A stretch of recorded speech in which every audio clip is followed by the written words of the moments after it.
মনে রাখবেন সবসময় অনেক সিম্পল এবং ক্লিন ডিজাইন করার চেষ্টা করবেন। সিম্পল এবং ক্লিন ডিজাইনিংয়ের জন্য আপনি আপনার টাইপ ফেস এবং প্রফেশনাল টাইপের টাইপ ফেস করার চেষ্টা করবেন।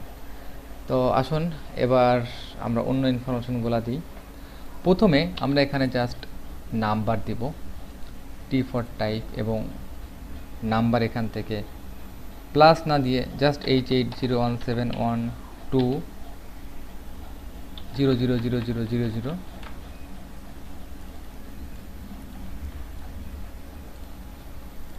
এবং এটিকে জাস্ট একটু আমরা স্টাইল করে ট্র্যাকিং করে সরিয়ে নিই। ঠিক একইভাবে আমরা এখানে ইমেইল এবং ইমেইলের ক্ষেত্রে আমরা এত বেশি এখানে ট্র্যাকিং করব না, জাস্ট ইমেইল অ্যাড্রেস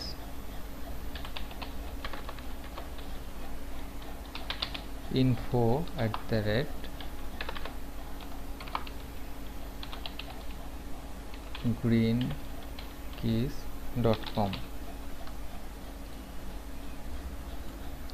অল্টা চেপে আরেকটি কপি করতে পারেন এবং এখানে আপনি হ্যাশ দিয়ে আপনি আপনার অ্যাড্রেস দিতে পারেন, অথবা 1280/2 বিটি ঢাকা সামথিং।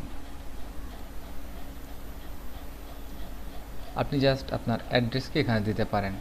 ফ্যাক্স অথবা অন্য নাম্বার যদি নেসেসারি হয় তাহলে দিতে পারেন, সমস্যা নেই। তো এখানে ইমেলের প্রথমটি ইটিকে আমরা ছোট করে এমটিকে বড় করে দিই, তাহলে দেখতে হয়তো একটু সুন্দর লাগতে পারে।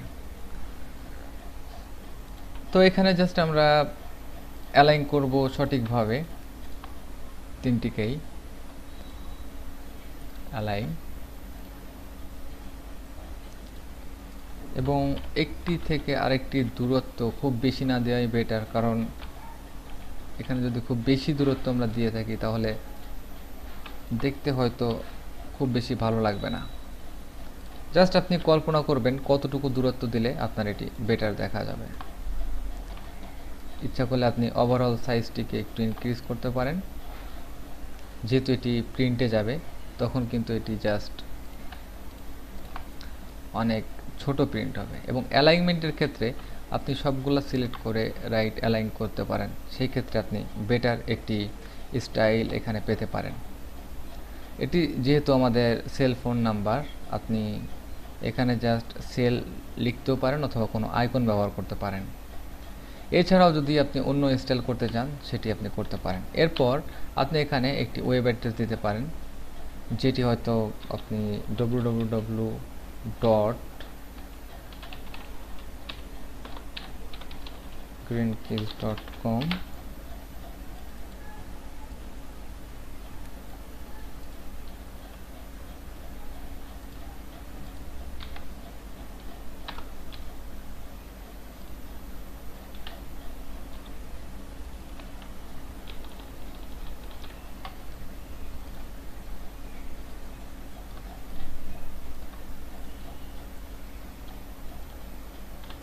খুব সাধারণ এবং সিম্পল একটি কার্ড আমরা তৈরি করতে পারি।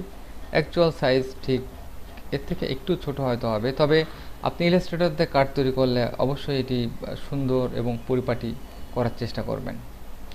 এটি খুব সাধারণ একটি কার্ড, আপনি এটি প্রিন্টের জন্য কিভাবে পাঠাবেন সেটি নিয়ে আমরা আলোচনা করি।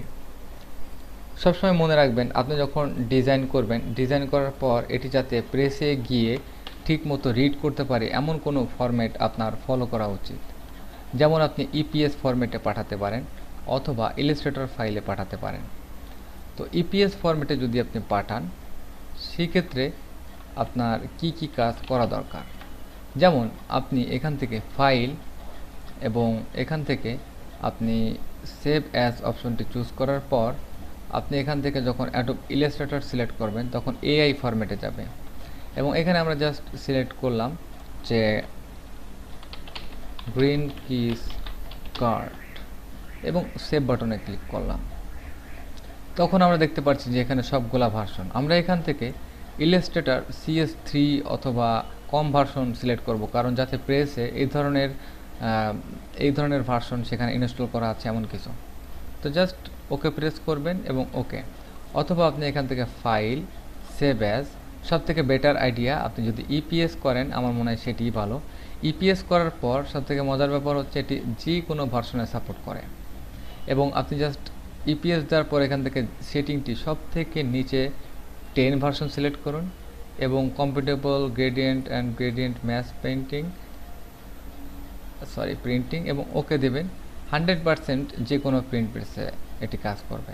এবং মনে রাখবেন, প্রেসে পাঠাতে হলে CMYK-তে আপনি পাঠাবেন, আর যদি নর্মাল প্রিন্টার দিয়ে প্রিন্ট করেন তাহলে RGB অথবা অন্য কিছু দিয়ে আপনি এটিকে প্রিন্ট করতে পারেন।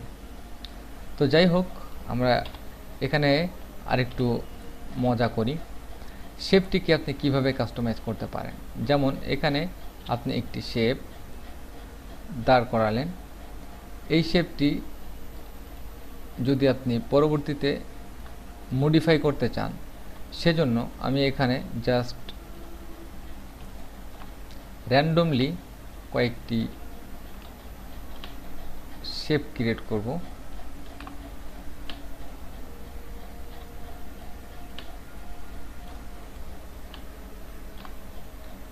এবার আমি এই সবগুলাকেই এভাবে সিলেক্ট করব। সিলেক্ট করার পর আমি এখান থেকে উইন্ডো এবং এখান থেকে আমি প্যাথ ফাইন্ডার সিলেক্ট করব। আপনি এখান থেকে জাস্ট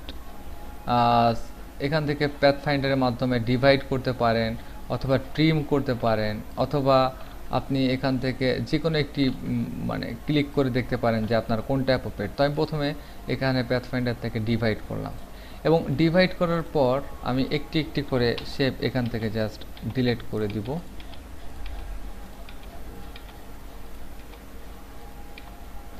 এবং এটিকে জাস্ট সেন্ড টু ব্যাক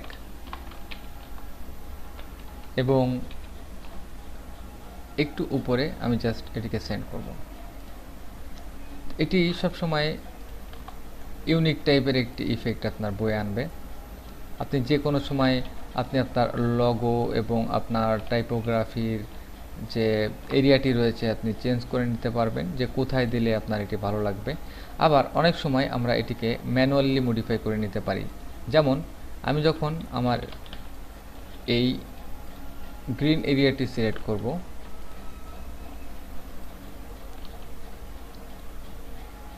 এবং এটিকে জাস্ট রিসাইজ করি একটু। এবার আমরা এই পয়েন্টটিকে ক্লিক করে কিছুটা নিচের দিকে নিয়ে আসলাম। এবার আমি এই পয়েন্টটিকে সিলেক্ট করে কিছুটা নিচের দিকে নিয়ে আসলাম,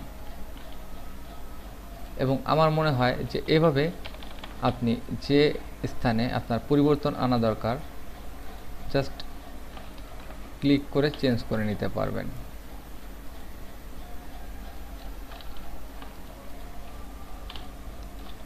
এবার আমরা P4 পেন টুল, এই পয়েন্টটিকে জাস্ট কমপ্লিটলি মাইনাস করে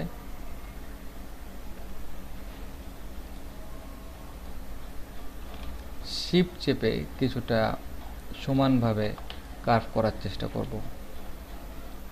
ধন্যবাদ। আমরা বিভিন্ন কনসেপ্ট নিয়ে এখানে কাজ করলাম। আপনি আপনার পছন্দের যে ডিজাইনটি আপনার নিজের ইচ্ছামতো একটি কনসেপ্টে দাঁড় করিয়ে আপনি কাজ করার চেষ্টা করবেন, এটাই হবে আপনার সফলতা। আশা করি আপনি আপনার নিজের ইচ্ছামতো তৈরি করবেন। আমি উল্টাপাল্টা যা তৈরি করলাম এটি জাস্ট দেখানোর জন্য যে কিভাবে আপনি কি করতে পারেন, বা কিভাবে করলে আপনার ডিজাইনটি ডিফারেন্স টাইপের